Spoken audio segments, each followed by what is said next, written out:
What's up, fight fans? This is Kurt DeVille with Counterpunch Boxing News, and I have some new news concerning Joseph Parker, Martin Bakole.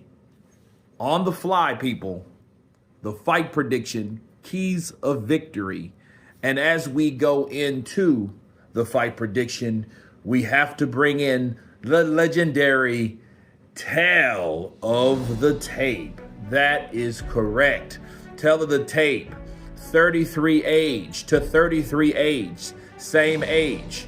Height 6'6" for Martin Bakole compared to 6'4" for Joseph Parker. 77-inch reach for Martin Bakole, 76-inch reach for Joseph Parker. 22 fights for Martin Bakole, 21 losses. 38 fights for Joseph Parker, 35 wins. 1 loss for Martin Bakole from the Michael Hunter encounter, and 3 losses for Joseph Parker that's Joshua, Dillian White, and Joe Joyce. Okay, 16 KOs by Martin Bakole, and 23 KOs from Joseph Parker. Now, I first got to tell you that this is unexpected, but boxing is the sport of unexpectancy. And I think looking at Martin Bakole, it depends really on how good a shape he's in, because we know Joseph Parker's ready. The keys of victory for Martin Bakole is to be first, focus on his counters to get Joseph Parker out early. The thing about with Zhang was able to hurt Joseph Parker, but Joseph Parker was able to recover. Okay, he has decent recovery abilities. Okay, so he's able to recover, if you give him the opportunity. Get on him, take him out fast and hard, because if not, Joseph Parker's going to be a problem throughout the fight. Ask Joe Joyce, ask Zhilei Zhang, ask Deontay Wilder. Okay, ask everybody, because the only time he was actually stopped was with Joe Joyce, and he was, sick. However,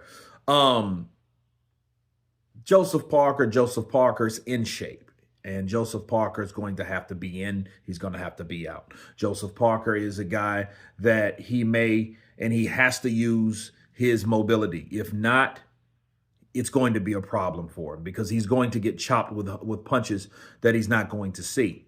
The good thing and the bad thing, right, for both fighters is they don't really know each other. I don't think they've ever sparred each other. And since they've never sparred each other, they know very little about each other. They were aiming to fight 2 different people. Martin Bakole was going to fight Efe Ajagba, which is pretty stationary of a fighter. Tall, long, no special effects, a 1-2 type fighter, and Joseph Parker, of course, was going to fight the hard-hitting Daniel Dubois, which pulled out recently. This is why this fight is here. So these guys don't know each other, and the prep time is not where it should be. So this is technically a raw fight. And if I was going to give an edge to anybody, it would be Joseph Parker. Why? Because Joseph Parker's in shape. He was in shape to fight someone that he was willing to go 12 rounds with. Because let's face it, if Joseph Parker was going to beat Daniel Dubois, it wouldn't be because of really a knockout, unless Daniel did get his old tendencies back and took a knee, by his own admittance, quit. But other than that, if Joseph Parker was going to win a fight realistically, it would be from decision. So, I think Joseph Parker is willing, ready, and in shape to go 12 rounds or more, right? He has it. We don't know that about Martin Bakole. We seen Martin Bakole board the plane looking like he's over 300 pounds. You have to take your hat off to him. He's eager to stand in, and we've seen last minute fights that came in and been a nightmare for other fighters, like Pacquiao Ledwaba. Okay, those things happen. They do happen. Will it happen Saturday? We don't know. Because I think the style of Parker, can Parker emulate a Michael Hunter-esque performance? That's what and how you're going to need to fight Martin Bakole. You're going to have to be mobile. You're going to have to move in and move out, take your shots, pick your shots carefully, but stay out of range of Martin Bakole's shots, which they're only an inch in length. Okay, 77 to 76. That's not too bad. So Joseph Parker, if he can use those feet, he can win this fight, especially if Martin Bakole's not 100%. Then, heavyweights, he's not the only one, but they are, notorious for just eating and getting out of shape in between fights. And Martin Bakole, I don't think, is an exception, but he is still a dangerous fighter. The power category definitely goes to Martin Bakole. Martin Bakole is one of those guys where if he becomes acquainted with you and he's able to tag you, he's going to chop you to pieces. Okay. I think Bakole by knockout, stoppage, because does he have the ability to stop Joseph Parker? I think so. The only question is, I just didn't like what I saw him waiting at the airport looking like a damn taxi cab driver.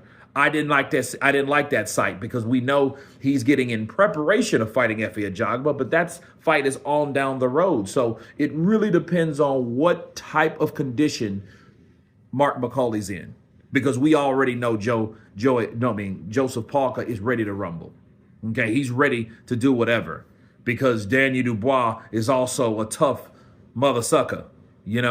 He's just in with another tough mother sucker that may be a little faster in hand speed, but I think equal in punching power. Martin Bakole, the way he chops those shots, he's dangerous. Okay, especially if he lands those counters, and he won't play with you. He'll get you out of there.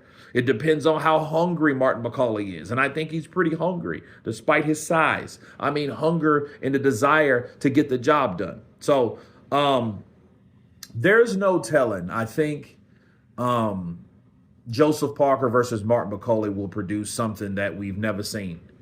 It will be something very rare. It's very unscripted because this fight either may or may not destined to happen. It just happened on the fly, unless Daniel intentionally pulled out. And that's, we don't know that to be certain. So I don't know. I really don't know about this fight. I think Joseph Parker, if Martin Bakole is out of shape, he may be able to tire him out just like Michael Hunter and, get the job done that way. But other than that, Martin Bakole, with his reputation, should stop Joseph Parker because I think he has a point to make. I think Martin Bakole is coming to Saudi Arabia as we speak right now, flying in to make a point, to make a statement. And he's going to have to make that statement. And here's the thing. It's either do or die. If Joseph Parker loses, I think he goes to the back of the bus or the back of the line, which is not fair because he had a title shot against Daniel Dubois. But if Martin Bakole loses, on top of all the rumors, on top of the unpopular things that he decided to do, mentioning sparring, I don't think he'll get another opportunity. He'll just be another big heavyweight that has been avoided. And since someone beats him in this reign of terror that he's been under, they will stop that reign of terror and they will definitely solve that problem. So if Joseph Parker could solve the problem for guys like AJ and Daniel Dubois and many others, Zhang and Aget Kabayel, people don't have to deal with them. So it is a do or die fight for both fighters. Now, you got to take your hat off to both fighters for even accepting this fight with each other, because Martin Bakole didn't have to take this fight because he already had a fight scheduled against Efe Ajagba that may be an easier fight for him. May or may not. Depends on the style, depends on the mentality of Efe Ajagba, because Efe Ajagba is a tough guy and he can punch his damn self. Okay, so he has a reputation of a hard puncher. But other than that, these guys are putting it on the line for the WBA interim title. You guys tell me what you think about this breakdown and fight prediction. Martin Bakole should chop up Joseph Parker if he can within 8 rounds, or Joseph Parker could drag him in past his training conditioning limit or level and win the fight. And probably, if he does stop Martin Bakole, it will be because of exhaustion. But you guys tell me what you think about this breakdown. Of course, please subscribe. And you guys been Counterpunch. Peace.